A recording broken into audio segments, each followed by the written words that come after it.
Jesus was pretty much a communist. Has someone ever said something like this to you, where they see Jesus as conveniently advocating for their political position? And it's kind of infuriating that when you disagree, they say something like, If you're shocked by that, that means you haven't read the Bible at all. I'm Dr. John Griffiths, and I've been teaching the Bible now for nearly 10 years. Now, this video from the Young Turks shows 3 common mistakes people make when they try to manipulate Jesus for their own political ends. Now, in this video, I'm going to teach you how to identify and respond to these mistakes. So let's jump in.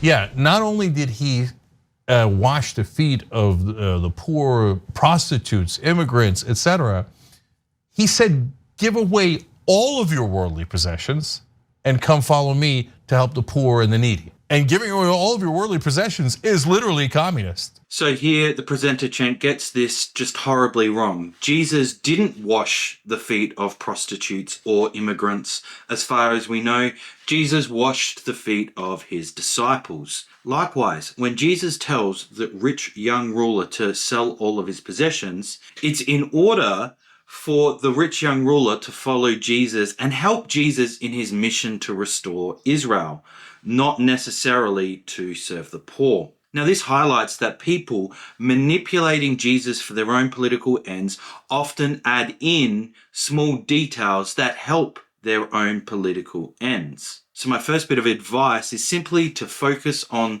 the details, because this will show you where and how they begin to manipulate and distort this picture of Jesus for their own political ends.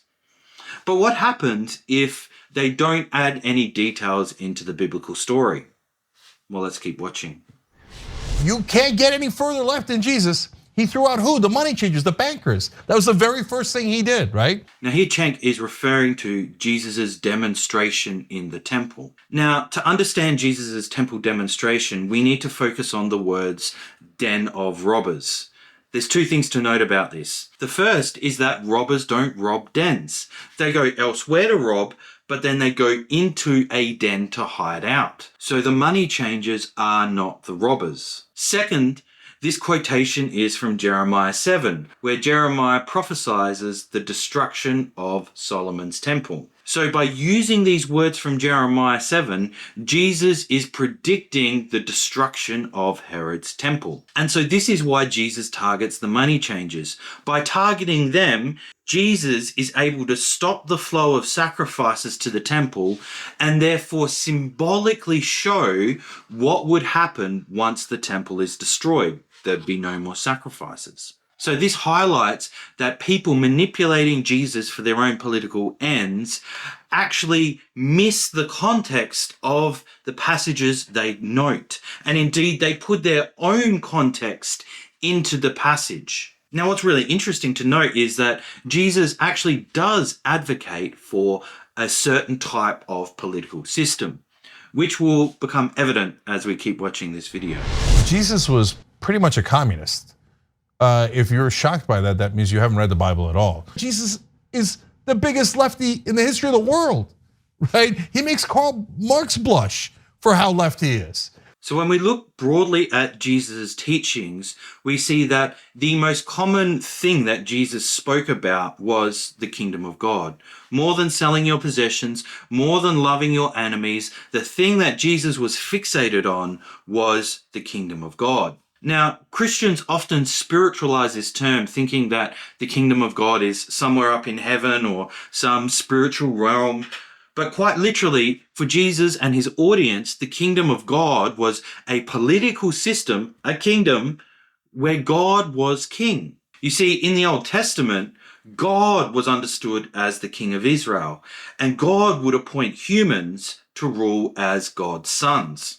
So this political system is what's called a theocracy, where God is king. So no, Jesus is not a communist, he's not a socialist or capitalist. Jesus advocated for a theocracy. And this highlights that people manipulating Jesus for their own political ends often overlook the major teachings or the major moments in Jesus' life, and instead they focus on 1 or 2 passages here and there. Now, the central moment of Jesus' life is quite clearly his death. And misunderstanding Jesus' death can distort our entire understanding of who Jesus is. As Ben Shapiro, for example, says this. What do I think he was historically? I think he was a Jew who tried to lead a revolt against the Romans and got killed for his trouble. Now, there's numerous things wrong with this position, which I've actually engaged with in this video.